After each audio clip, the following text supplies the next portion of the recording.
Hey there, today we're going to go over a stretch called the Pigeon Stretch. I'm going to show you how to do a modified pigeon. The pigeon is a very familiar stretch and I'll show you what it typically looks like.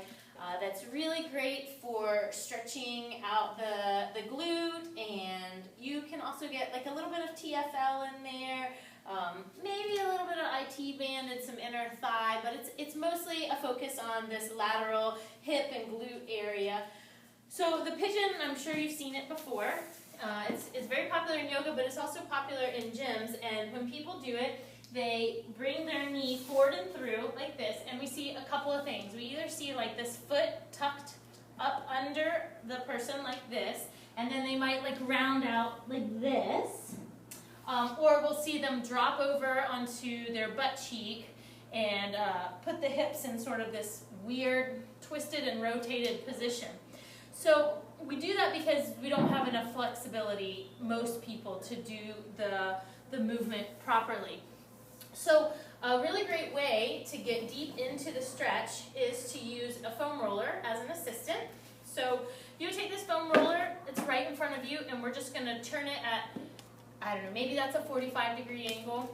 Okay, so the part that's up and most away from you, that leg is going to come forward. So in this case, I have it going high on the right to low on the left, and I have my right leg in front. Okay, so from here, we're going to start to walk this right leg across and then send the left leg back. All right, so now our goal is to be as much of a 90-degree angle here as we can manage. All right, so if you can't get into the position properly, just bring this foot back a little bit and it'll give you more mobility.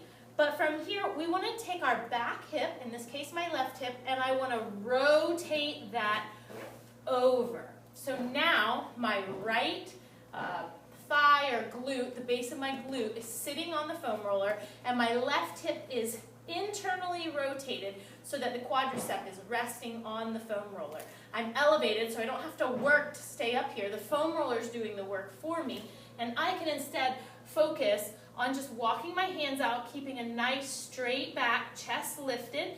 If this feels pretty good, I can start to walk my hands out a little bit more, constantly focusing on internal rotation of this back hip and then pushing back on the front hip. So my front hip is pulling in this direction. My right hip is pulling back as my left hip internally rotates.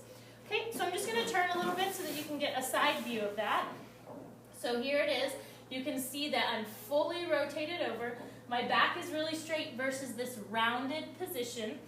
As I feel like I'm settling in, I can bring this right foot forward more into a 90-degree angle, and I get a big stretch in my inner thigh, my glute, my